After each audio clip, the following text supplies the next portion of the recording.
المغاربه مقلقين على سكيتيوي في تسليم الجوائز، غادي نشوفوا علاش. وغنشوفوا حتى واحد الجزائري اللي مقلق علاش اسيدي كيدير الفيدونج وفاش كيجيب اي بياسه كيلقى فيها صنع في المغرب.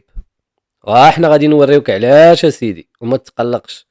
اذا ما تنساوش البارطاجي، اللي عندكم شي حاجه خليوها لنا في لي كومونتير واجي نشوفوا شنو واقع. سكيتيوي كلشي غضبان عليه. علاش اسيدي؟ حيت واحد جوج ديال اللعابه فاش كان التسليم ديال الجوائز ما خداوش الميداليات. السبب لمن كيرجع للسكيتيوي. علاش؟ حيت سيدي القانون ديال الاولمبيات هو ان اي لاعب ما لعبش اي ماتش ما يقدرش ياخذ ميداليه. انت سيدي كنتي غالب ب6 مع مصر، يعني عندك الفرصه فين تدخل هاد الجوج ديال اللاعبين، حيت حشومه يمشيو حتى لتما وشاركوا مع خوتهم واستضفتيهم وقلت لهم اجيو، وفي الاخر ما يديوش ميداليات. يعني كان عنده الوقت فين يدخل هاد الجوج هادو ويستافدوا وياخذوا الميداليات. فين كان عقلك؟ ولا هادي ما قالهاش لك الركراكي؟ هنا فين تقلقوا المغاربه وعمل حقهم، كما تقلقوا منين تشمتنا مع اسبانيا وحنا كنا خاصنا ننافسوا على الذهبيه وما نافسناش عليها.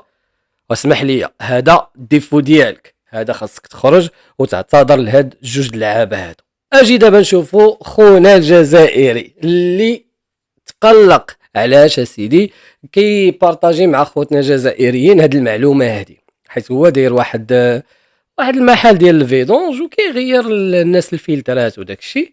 المهم قال لهم هاد الطوموبيلات كاع الاخرين اللي كيقل من 3 سنين اللي كيجيو عندنا الجزائر، فاش كنجي ندير لهم الفيدونج وداك الشيء كنتفاجئ. علاش؟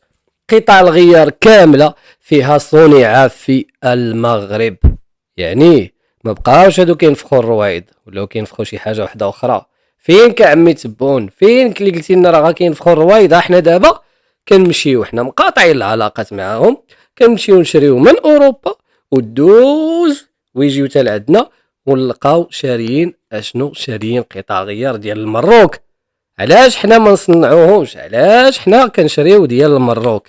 حيت ما عندكش الكتاف ديال الصناعات الثقيله. وماشي انا اللي قلت هادشي هذا، قالوا عمي تبون قال لك اسيدي حنا ما عندنا ما نديرو بالصناعات الثقيله، حنا بارك علينا غير الخفيف. قال في واحد التصريح ديالو، حيت قال لك هذاك الشيء كيطلب بزاف ديال الوقت ويد عامله وكفاءات وبزاف ديال الحوايج اللي دارهم المغرب، والحمد لله هذه هي النتيجه.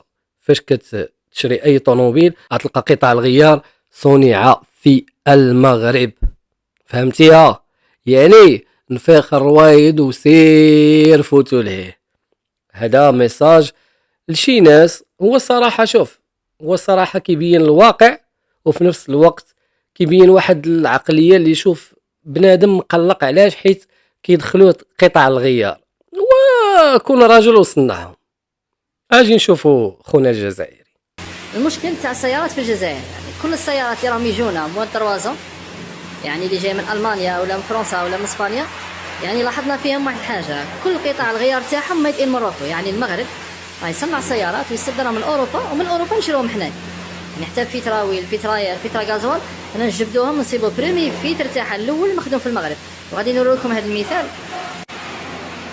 هذا فيتراويل كليو 5 تي سي ها ميد ان موروكو. يعني علاش حنايا ديما عندنا المشكل تاع السيارات، مازلنا حاصلين بدراهم ما كنشري سيارات، وفي المقابل تجينا سيارات مستورده من المغرب عن طريق اوروبا ولا الاتحاد الاوروبي. هذا مشكل كبير وربي يدير خير ان شاء الله. مام غادي نوريكم لي فيترا غاز وكلشي راه يدخلنا مصنع في المغرب. عرفتي شنو؟ نخليكم نتوما تجاوبوه. تهلاو.